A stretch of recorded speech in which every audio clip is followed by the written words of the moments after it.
It's good to see you all again. Thank you for coming back. Most people don't normally come back. You I'm gonna steal that one that you said about the nap time. That's a good one.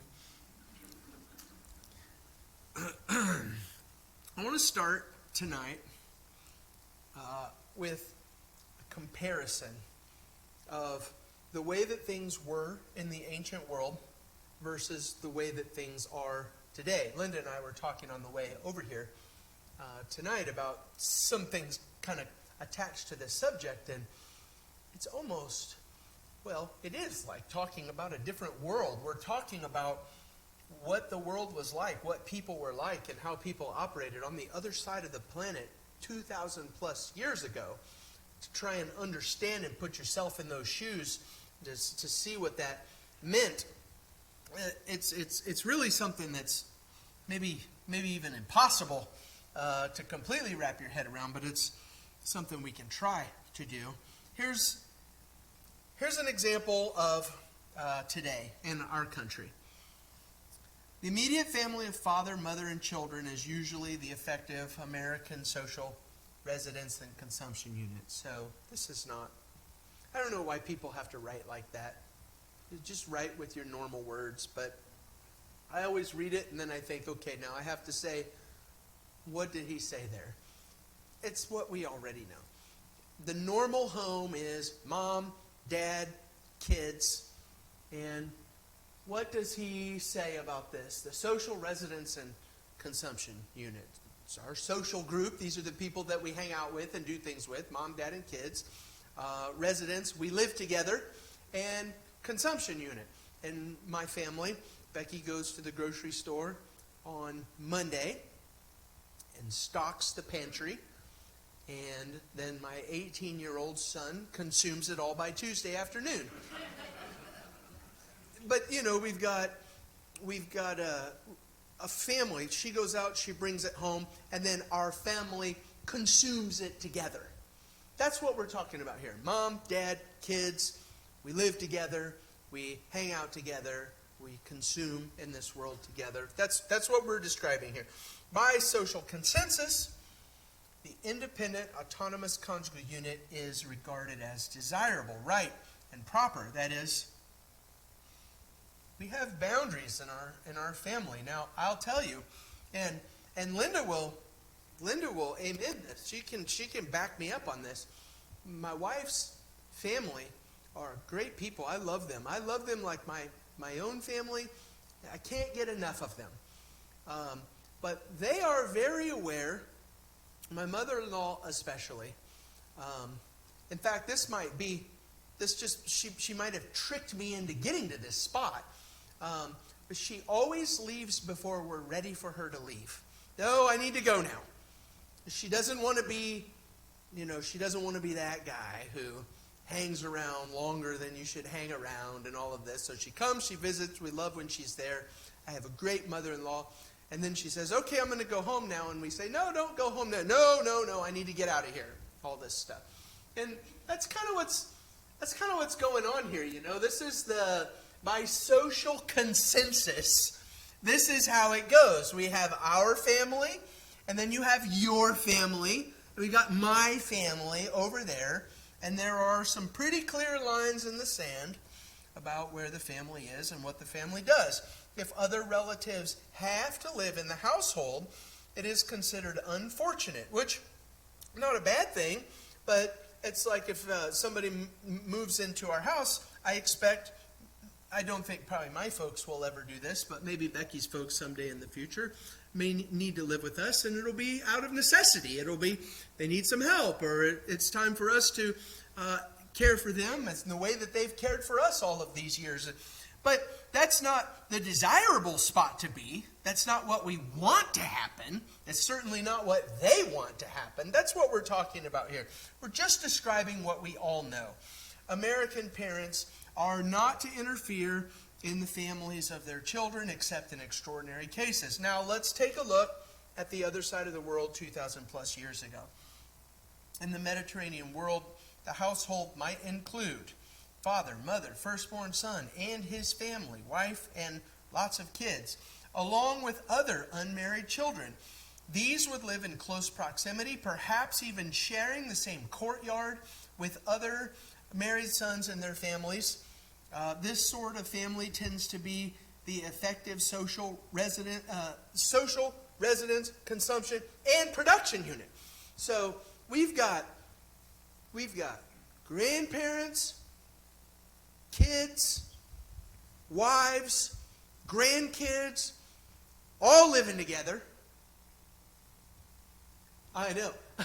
Some of you made the face. It's like, ugh, shiver just went down my spine to even think about it. But this is a normal. This is the thing that everybody would just, this is just the way that it is. And we have to put, if we're going to talk about family stuff, we have to put ourselves in that world to understand family stuff. But this is, what do we read about here? Effective social residence, consumption, production unit. So, social unit. These are the people we hang out with. These are the people we live with. These are the people we consume with. Imagine that. Mom goes to the store and grandma, 3 siblings, wives, kids, everybody eats, consumes all together. Production unit. You know, when Jesus called James and John, they were in the boat with their dad, Zebedee. And this part's not in the Bible, but it would be entirely something that we would assume that when Zebedee and his 2 sons brought the boat in with their catch, that the wives and the kids would grab the fish and clean the fish and take the kids to the market and mend the nets, and everybody and the whole it's family business, right? Because that's how our family survives. And so you don't just have family consumption, you have family production. We produce together, we consume together, all of these different things. Keep on going. It gets worse. Each conjugal family should be autonomous, yet the honor of the broader kin group is a concern of all, and all readily interact. This is desirable, right, proper, and social consensus. Parents readily interfere in the families of their children. So, like I say, it's just calibration here. We're just trying to get ourselves in another way of thinking. I'm going to throw this up for you to see. I saw this not too long ago. Here's a lady walking her baby in a stroller, looking at her phone, going right past a burning house. And I think that it's supposed to be a joke, but it's not hard to imagine something like that in our world today, So here's this lady, and she's just, not my business. Not my problem. Not my circus, not my monkeys. The house that's on fire, she doesn't care. She doesn't know. She's in her own little world. And that is the thing that I want us to think about tonight. As we move into this, we're going to talk about some examples of what family is supposed to do and what family is supposed to look like. I think it's true. Maybe it's different for you all than it is for me and my own experiences. But I think it's true that we can love one another and be brothers with one another. But isn't it true that there is a very clear line in the sand? And in fact, I just now thought of this. We even use that phrase, right? If I'd say something, you say, oh, you stepped over the line. There's your business. Here's my business. We can shake hands and be friendly, but you do your thing, I'll do my thing, and we'll maintain our own business. I'm going to suggest to you tonight that we rock that boat just a little bit. Is this what you do in your own homes? Let me move into the first example, and with this first example, I'll throw the verses up there too before we get started if you want to write them down. With this first example, what do you want to do when you grow up, sort of a thing? I know that there's a whole lot more application than what do you want to do when you grow up. That's just the way that we're going to frame this and talk about this. But imagine in your own home, you have parents and a kid. You just say to your kids, like when your kids were living at home, did you say to your kids, hey, I'd kind of like to know what you're thinking about doing in the future, but that's your business. Don't let me get into your business or anything. And so your kid goes to school and they register for classes, and then they leave for school and they're taking all of these classes, and maybe you think to ask at some point, hey, mind if what are you doing with your life? Where are you going? What classes are you taking? It's your business. I'm just going to stay completely out of it. I know that we try to give our kids some level of independence, but no responsible parent just, kicks the kid out of the nest at 3 years old and says, good luck to you. That's your life. That's your business. We're integrated together as a family. My kids' business is my business, and my business is their business. And that's what it means to be family. And so let me ask you this question. This is just an illustration. Would you raise your hand, please, if you have worked in an industry? Doesn't have to be the same job. If you've worked a job, if you've worked in an industry, let's just say not yet. Let's just say for 25 years or more, if you've done that. Would you raise your hand? Got a lot of things here. Do you feel like if there's some young person in this congregation who wants to do something related to what you've done for the last 25 years of your life in this industry, you've lived here, you've worked here, you know it, in and out, all of that, and some young person says, I think I'd like to do that. I'd like to go into that line of work or something connected to it. You've been there for 25 years, more than 25 years. You feel like you'd have something to say about that? How many of you who raised your hand who've been in an industry for 25 years or more, how many of you would advise a young Christian not to go into your industry? There's a few hands. There's a few of them. I put in my hands up. I don't have the 25 years, but in 2004, I needed a job. And I was eating breakfast, and I saw that the Kansas City, Missouri Police Department was hiring. Sounded just as good as anything else. So I went to the police academy for 6 months, and now I'm a police officer. And over the course of about 4 years, it's not a secret, and I'm not proud to tell you this, but I was on the road to losing my soul. I'm not telling you that a person can't be a Christian and a police officer at the same time. I'm not saying that. I'm telling you that I couldn't do it. And I'm pretty aware of where the landmines were along the way that were mistakes and pitfalls for me. And so every time somebody says, hey, I think I'd like to be a police officer, I got something to say about that. We're talking about your eternal soul here.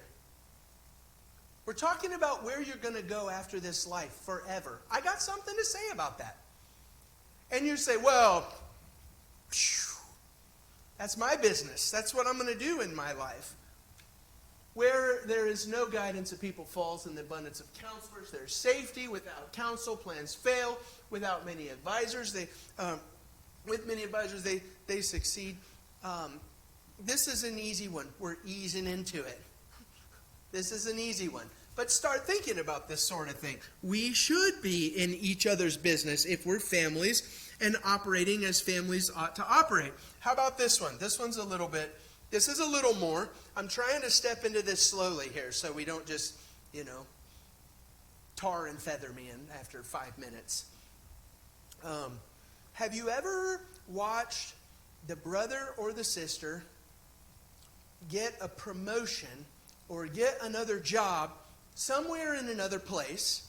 And so we love you. You're our brother, sister. We love you. You're a part of the family, but you're going to be moving away. Where are you going to move?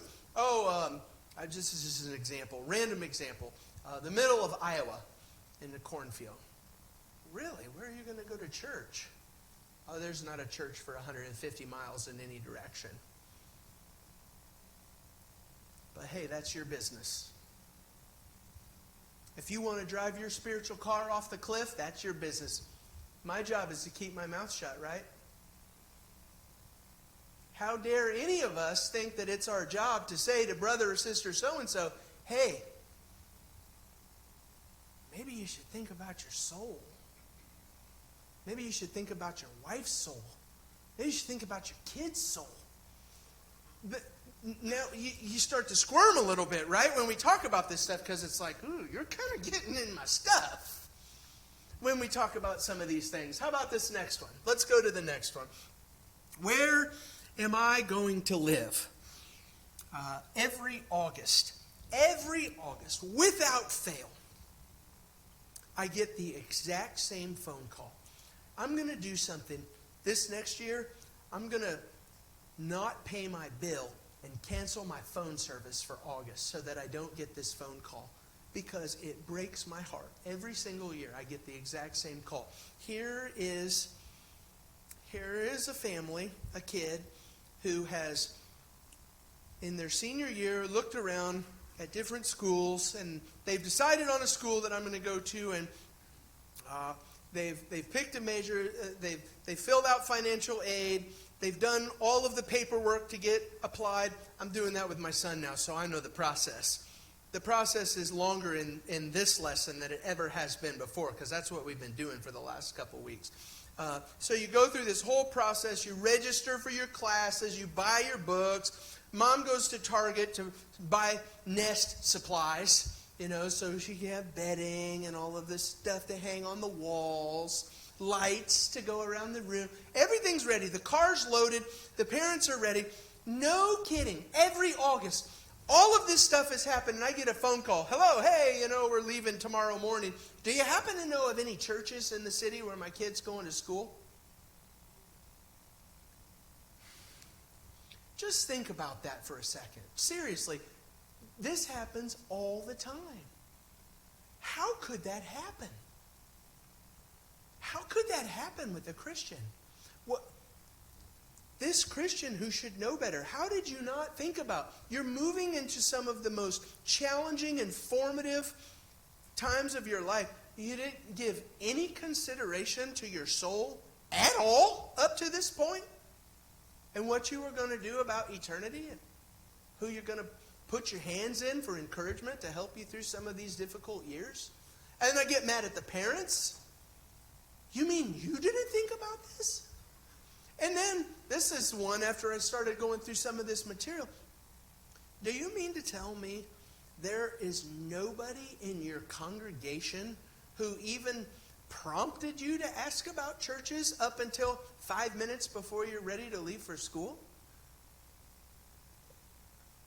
Now, I know good and well, I know what's going to happen. There's going to be a handful of people who say, we did talk to them, they just didn't do anything about it. I know that exists, but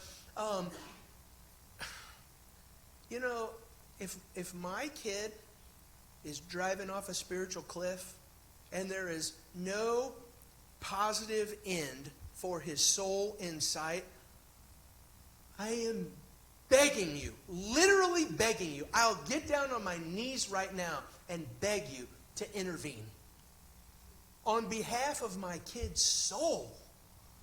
That is my business. If we're a family operating together, what have I done? Operating together as a family, it is my business what's going on with our young. And it's not just about jobs and promotion and moving and where you go to school. These are just illustrations about how we care about each other and help one another to do the right thing. Plans are established by counsel, by wise guidance wage war. For by wise guidance you can wage your war, and in the abundance of counselors there is victory. There's one that happened not too long ago. There's a girl that we went to church with, and she's a relatively weak Christian, and she got a bigger, better job, and one of the elders and I pleaded with her to please not take this job. And sure enough, just a couple weeks ago at a gospel meeting, I asked some folks from the church that she's been going to, haven't seen her in 4 months. Shouldn't that be the first thing that we think about? Shouldn't that be the kind of stuff that we help each other to consider as we make some of these decisions? What about this one? What about, oh man, we're going to get real personal now. Who I marry. Would you raise your hand again on this one?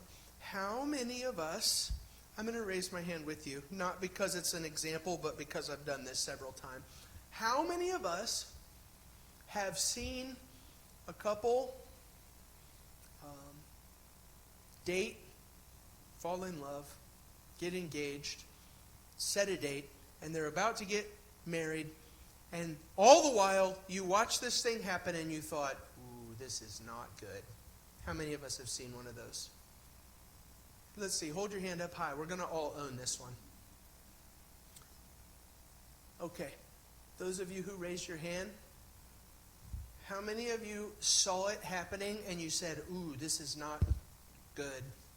How many of you didn't say a thing and you just let it happen without opening your mouth? Yeah, me too on that one. I've got like a handful of things that keep me awake at night, that haunt me. If I start thinking about them, there's no sleep happening that night. And some of those conversations that I didn't have, that I should have had, are on the list. I take responsibility for some of those. Whether they would have listened to me or not, I didn't do my part. Turn over to Colossians chapter 3 with me, please. Colossians chapter 3. We're going to do a definition.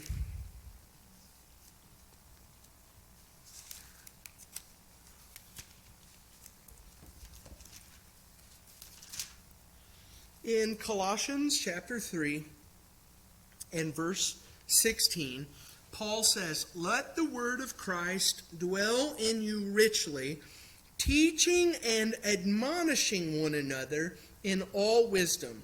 Okay? Let the word of Christ dwell inside of you, and what you do with that is you teach other people and you admonish other people. Great.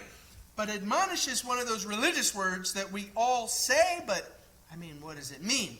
Do anybody have an idea of a definition? And so I just wrote the definition down in the margin of my Bible, next to verse 16, the definition from a Bible dictionary of admonish: to advise someone concerning the dangerous consequences of some action. To advise someone concerning the dangerous consequences of some action.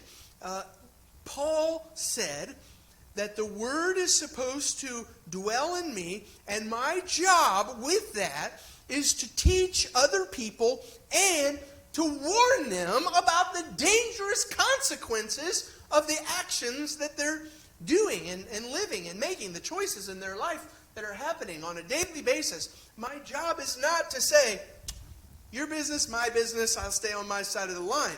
My job is to say, brother, I love you, and I'm concerned about this. Would you at least hear what I have to say? I'm sure you're a fine guy. I keep coming to you.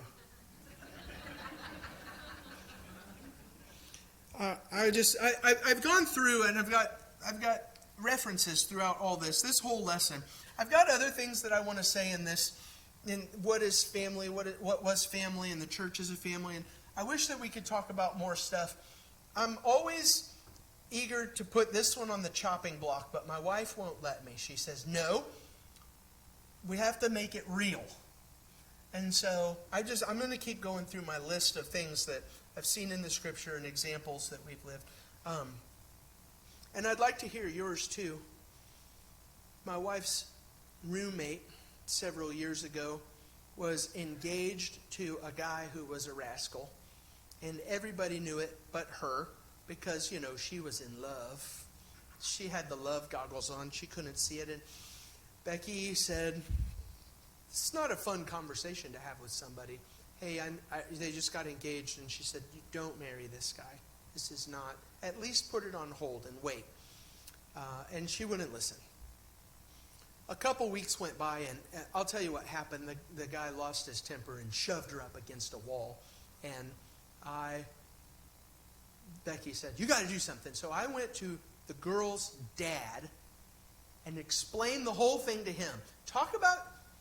Listen, I'm not telling you this. I don't feel comfortable getting in people's business this way. It's not fun to do something like that. Hey, listen, I need to talk to you about your daughter and who she's about to marry. She was not engaged anymore the next day. And then 15 years later, I confessed to her that it was me who talked to her dad. And she said, she got mad. She said, do you know, after I broke off the wedding, all of these friends came out of the woodwork and said, I am so glad that you didn't go through with this. I was so nervous for you. That was the wrong thing. And her response was, you mean you were just going to not say anything? You thought it was a bad idea and you were just going to stay on your side of the line? What about this? Turn over to Mark chapter 10 with me. I like Mark chapter 10. There's a lot of different applications that you can get out of this one. What time is it? I'll be mindful of the clock tonight. Mark chapter 10, we're going to start in verse 29. On this one, I want to talk about young moms. Mark chapter 10, starting verse 29, Jesus said, truly I say to you, there is no one who has left house or brothers or sisters or mother or father or children or lands for my sake and for the gospel, who will not receive 100-fold now in this time, houses and brothers and sisters and mothers and children and lands with persecutions also, and in the age to come, eternal life. I don't know. By default, when I've read this passage and passages like this, I always go straight to, you do what you need to do now, and then the reward comes in the next life. But that's not what this verse says. Did you notice? In my Bible, after I was reading along one day, and I saw it, like for the first time, and this gets highlighted in my Bible once I see it. Read it with me again in verse 30. Who will not receive 100-fold now in this time. He's not talking about after you die and go to heaven. This is what you get now after you become a Christian. Now in this time, houses and brothers and sisters and mothers and children and lands. This one means a lot to us because Becky and I have not lived close to home whenever we had our kids. I guess we lived closer than we do now, but still not close to home. And especially when you have the first one. I mean, none of us, I won't lump you in with my ignorance. I couldn't believe they let me take that thing home from the hospital. Seriously, you don't have any idea what you're doing. And you know the thing when you have your first one and you go home and you're sitting there looking at it and it coughs and you think, should we go to the hospital? It's real nice to have a mom there who has been there and done this at least one time before to say, wipe his mouth, it'll be fine. You know, some kind of thing like that. But what happens when you don't live close to your mom, you're in another city? Well, what Jesus says is, don't worry about it, because now you have 100 moms. Do we do that? Maybe you do. I hope that you do. I hope that it's not one of those things that you say, not my business, I will respect boundaries. It is, hey, I've done this a couple times. I know what it is like to not do this a couple times. I would like to help you. This is what Jesus said is going to happen. If you leave your family for the sake of the gospel, I don't want to say don't worry about it. That's a big leap. But he says, I'm going to give you 100-fold. You're going to have a family to take care of you and to help you with some of these things. Also notice one of the things that he said in verse 30. Who will not receive 100-fold now in this time, houses, brothers, sisters, and mothers, and children. When there are kids in a congregation, we talk about our kids. It is not, my kids are finished with Bible class, so I'm not having anything to do with it anymore. It is, these are our kids. This family is responsible for this soul. Look at this. I like this example a lot. In Deuteronomy 21, you might need to follow my line of thinking a little on this one, but it seems sound to me. Deuteronomy 21, I'm going to start reading in verse 18. In Deuteronomy 21 and verse 18, if a man has a stubborn and rebellious son who will not obey the voice of his father or the voice of his mother, and though they discipline him, will not listen to them, then his father and his mother shall take hold of him and bring him. We all know what that one is. Take hold of him. This is not about abuse, I promise. That's not. His father and mother shall take hold of him and bring him out to the elders of the city of the gates of the place where he lives. And they shall say to the elders of the city, this our son is stubborn and rebellious. He will not obey our voice. He is a glutton and a drunkard. Then all the men of the city shall stone him to death with stones. So you shall purge the evil from your midst, and all Israel shall hear and fear. It's good for our kids to know that passage, but that's not the reason why I came to that passage. From a parent's perspective, isn't it true? Maybe not for you. I assume that most of us have gotten so frustrated at some point in raising our kids, metaphorically. I've never actually wanted. I've never legitimately thought about murdering one of my kids. I almost even said my son, because that would be the one. But you get mad. And it's like, we've been doing this for 2 years now. How are we still doing this exact same thing? And I'm frustrated, and I'm mad, and I'm speaking metaphorically here. I'm ready to murder this kid. Well, you're not the person to ever get to that spot and to feel that. And what God says in a spot like that is, there's not one single person who has total control over another life. Especially not the person who's been dealing with it for 2 years and is super frustrated. You take the kid to older, wiser, calmer, experienced, cooler minds. And I can imagine several scenarios throughout history where somebody brought this passage up and one of the elders of the city said, how about we don't start throwing rocks just yet? Maybe we should try this. Because that's what I did with my kid, and it helped. The moral of the story is, this is something that we do together. It's our kids. There's a guy at church named Bob Kyle. I love this. I smile every single time he prays, because every time he prays for our kids fervently. God, please protect our kids. Keep them from the devil. Help our kids to avoid so many of the mistakes that we ourselves have made. And he speaks about our kids. What about this? Titus chapter 2 and verses 3 and 4. You know this passage, I'm sure. I will wind this down in just a couple minutes. Titus chapter 2, verses 3 and 4.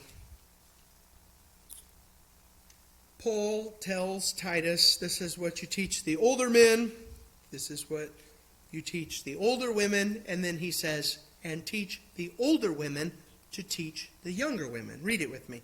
Older women likewise are to be reverent in behavior, not slanderers, slaves to much wine. They are to teach what is good, and so train the young women to love their husbands and children, to be self-controlled, pure, working at home, kind, submissive to their own husbands, that the word of God may not be defiled. Think about this, ladies. You ladies in this congregation, think about this. There is so much more value in you teaching the younger ladies how to love their husbands and how to love their children than by them hearing a sermon about it from some guy who's never had to love me. Becky, I'm not joking around when I say this. I'm sure this has got to be universal. I can imagine it doesn't take very many days after a woman has been married to a man to think to herself, what have I done? These creatures are... the difference between a man and a woman and how we live and what we're like. And for more than 20 years now, she's figured it out. And she's learned how to love me even still. And so you see a woman learning how to do that from the very start. And so Becky can go to this woman and say, you know what? It took me 3 or 4 years of bumps along the way. Maybe I could tell you something. Maybe I could help you something. I don't even care if you say it like this. Let me get in your business. Because that's what family does. Let's go ahead and end with that, because there's one thing that I want to say. Marriage trouble happens all the time. Working through disagreements. That is a family process in Matthew chapter 18. If one among you sins, it's not go and tell the elders about it. It is try to talk with the person. If that doesn't work, take somebody with you. We're going to do this. And then the third step is not what we would call withdrawing fellowship. It's tell the church, because the family says, we are pleading with you to make this right. The family is going to try to get involved in this person's business to save their soul for their good. And if that doesn't work, we'll talk about this Wednesday, then you don't get to be a part of the family. There's all kinds of examples. Philippians chapter 4 and verses 2 and 3. I treat Yodia and I treat Syntyche to agree in the Lord. Yes, I ask you also, true companion, help these women. Has there ever been an argument among people in a congregation where somebody could maybe say, hey, how about we try and work this out rather than just keep it going or letting it spiral? So there are some things we're thinking about. They're just examples. What are you going to do about it? I was at a congregation, I don't know, a couple years ago, and one of the elders called me after the fact, and he said, we didn't know this was happening, but after this lesson on Sunday night, he said, this was really neat. He didn't know about it at the time. He said, all the ladies got together among themselves and went down in the basement after this lesson on Sunday night, and they said, who do we got to help and how are we going to do it? Let's go. Now, I'm not saying you got to do that tonight, but the question is, what are you going to do? We don't just look at examples like this and say, I told you from the start this morning, I don't want this to be just another gospel meeting. This is real life stuff about how we can be a family of God's people, and maybe you're doing great, but let's do better. So how are we going to do that? In our house, we have family meetings. Anybody can call a family meeting anytime. The little one, Olivia, Piglet, is normally the one who screams out, family meeting, and it's normally because a possum walked across the deck or something like that. But anybody can call a family meeting, and we come to the kitchen table, everybody who's home, and we say, okay, what is the thing that needs to be talked about? I'm not talking about congregational meeting here. I'm saying maybe you're moving, maybe you got a promotion, maybe there's something going on in your life, and maybe you, and maybe you could come over to dinner and we could talk about this and you could help me. Because I'm not equipped to see everything and to make this decision by myself. God gave me a family to help me through this minefield. Maybe there's something like that. I don't know. I'm interested to hear what you come up with, but leave this lesson, please, with this question in your mind. Okay, now what are we going to do about it? To be a family, unified, loyal to one another, who cooperates. Because that's what family is. If you're here tonight and you're not a Christian, I haven't spent any time talking about how to become a Christian, the necessary steps, but I have spent all day talking about what happens when you become a Christian and the family that you're born into. And if that's something that's interesting to you and you would like to know more about it, we would like to study from the Bible to see what God has said about being adopted as one of His children, which makes you my brother, my sister in the Lord. If we can help you with anything tonight, come forward as we stand and sing the invitation song.